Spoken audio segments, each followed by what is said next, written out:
बिस्मिल्लाहिर्रहमानिर्रहीम अस्सलाम वालेकुम दोस्तों, मेरा नाम मोहम्मद सुफियान शाहिद है और मैं 2019 से गवर्नमेंट कॉमर्स कॉलेज में कंप्यूटर टीचर के तौर पर अपने फ़राइज़ सर अंजाम दे रहा हूं और मैं वहां पर सी लैंग्वेज का एक्सपर्ट हूं और मैं आज आपको इस प्लेटफॉर्म के तवज्जुह से सी लैंग्वेज के हवाले से गाइड करूंगा और ये सी लैंग्वेज हम मोबाइल के थ्रू सीखने वाले हैं। तो आज के टॉपिक के लिए चले मूव करते हैं टुवर्ड्स मोबाइल। जी दोस्तों, तो इस वक्त हम मोबाइल पर आ चुके हैं और आज से हम सी लैंग्वेज का बाकायदा आगाज़ कर रहे हैं और अल्लाह से दुआ गो हैं कि अल्लाह ताला हमें इस्तकामत दे और इसको हम बखूबी अंजाम तक पहुंचाएं। आज की ये वीडियो इंट्रोडक्शन होगी कि इसमें हम इंट्रोडक्शन करेंगे सी लैंग्वेज का और इसके अलावा टूल कौन सा यूज़ करना है वो भी हम यहाँ पर डिस्कस करेंगे। ठीक है, तो सबसे पहले तो मैं आपको बता दूँ कि जो टूल हम यहाँ पर जो कंपाइलर हम यहाँ पे इस्तेमाल करने वाले हैं उसका नाम मोबाइल सी है। आपने प्ले स्टोर से जाके इंस्टॉल कर लेना है। जैसे ही आप इसे इंस्टॉल करेंगे इसका पहला इंटरफेस कुछ इस तरह से होगा। इसकी जो सेटिंग है आपने यहाँ से जाके क्लिक करना है और यहाँ पर आपने इसकी परमिशन जो है वो अलाउ करनी है स्टोरेज के हवाले से। जैसे ही आपने इसकी परमिशन दी, इसे आप बैक आएंगे, यहाँ पर अब हमारे पास कुछ इस तरह से नज़र आ रहा है। अब ये सी लैंग्वेज जो है इसकी थोड़ी सी फंक्शनलिटी देख लें। यहाँ से आपको नज़र आ रहा है जनरल में इसकी लैंग्वेज शो हो रही है। यहाँ पर आपको थीम नज़र आ रहा है।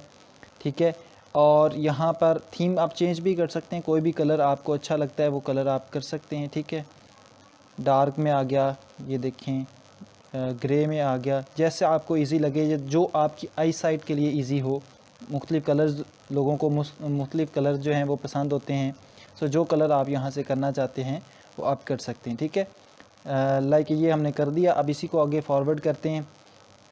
नेक्स्ट इसमें और ये 3-4 फीचर्स हैं, ये इसके बारे में आपने समझने की ज़रूरत नहीं है। नेक्स्ट है जी आपके पास सोर्स एडिटर। ये सोर्स एडिटर में ये जो आप टेक्स्ट एडिटर होगा, अभी इसको ये दे के कम्प्लेक्सिटीज़ नहीं है, ये तो आसान है। सिर्फ इसकी मैं सेटिंग के हवाले से आपको एक्सप्लेन कर रहा हूँ क्योंकि ये इंट्रोडक्शन था इस टूल का, इस कंपाइलर का। यहाँ से आप फ़ॉन्ट साइज़ जो है वो बड़ा कर सकते हैं जो टेक्स्ट एडिटर आपने लिखना है। ठीक है, उसके बाद टैब का जो साइज़ है वो आपने 4 जो आप जितना देना चाहते हैं वो कर सकते हैं। यहाँ पर और भी काफ़ी सारी सेटिंग्स हैं, इनको आपने भी नहीं छेड़ना। इसके बाद टेक्स्ट एडिटर है, इसके यहाँ पर भी आपने जो साइज़ है वो बड़ा कर सकते हैं। टेक्स्ट की जो आउटपुट आपको डिस्प्ले होगी उसका साइज़ भी आप बड़ा छोटा कर सकते हैं। इसके बाद डिफ़ॉल्ट कंपाइलर है, आप यहाँ से कंपाइलर चेंज कर सकते हैं। देखें सी लैंग्वेज का है, C++ कर सकते हैं, जावास्क्रिप्ट, पाइथन और लोआ। सो ये कंपाइलर ऑप्शन है, यहाँ पर ये आप कर सकते हैं। सो बाय डिफ़ॉल्ट जो भी सेटिंग है वो सी लैंग्वेज के लिए की गई है। आपने जस्ट यहाँ पर प्लस का निशान है, इस पर क्लिक करना है। साथ में एक फ़ोल्डर बनाने के लिए, इस पर फ़ोल्डर के लिए होता है। सो अभी हमें फ़ोल्डर की ज़रूरत नहीं है। अगर आप फ़ोल्डर बनाना चाहते हैं सो हम यहाँ पर फ़ोल्डर बना लेते हैं। लाइक सी लैंग्वेज के हवाले से हमने काम करना है तो हम यहाँ पर सी लैंग्वेज का एक फ़ोल्डर क्रिएट करने जा रहे हैं। ठीक है, सो ये हमारे पास फ़ोल्डर जो है वो बन गया है। ये देखें, ये सी लैंग्वेज का फ़ोल्डर। इसके अंदर आके आपने प्लस के निशान पर क्लिक कर देना है। पहला प्रोग्राम जो बनाएंगे हम यहाँ पर उसका नाम लिखेंगे हेलो वर्ल्ड। डॉट सी जो है वो ख़त्म नहीं करना, हेलो वर्ल्ड।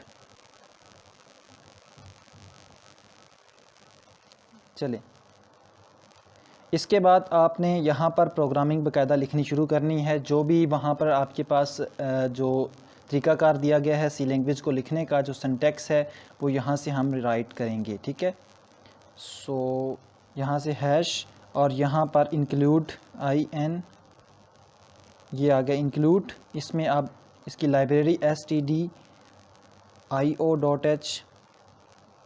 ठीक है, ये आ गई है।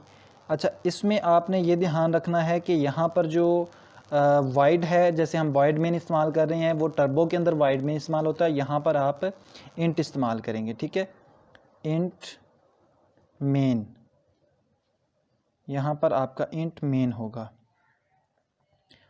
और यहाँ पर आपने ये छोटी ब्रैकेट इस्तेमाल करनी है,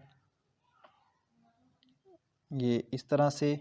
इसके बाद नेक्स्ट लाइन के लिए ये वाला और इसके बाद हम यहाँ पर ये करली ब्रैकेट्स इस्तेमाल करते हैं नेक्स्ट लाइन के लिए हमारे पास। इसके बाद हमने प्रिंट एफ इस्तेमाल करना है एज़ यूजुअल, हमें पता है इसका। और यहाँ पर अब हम डबल कोटेशन के अंदर हेलो वर्ल्ड टाइप करने वाले हैं। सो इसके बाद आपने यहाँ पर करली ब्रैकेट्स को बंद कर देना है।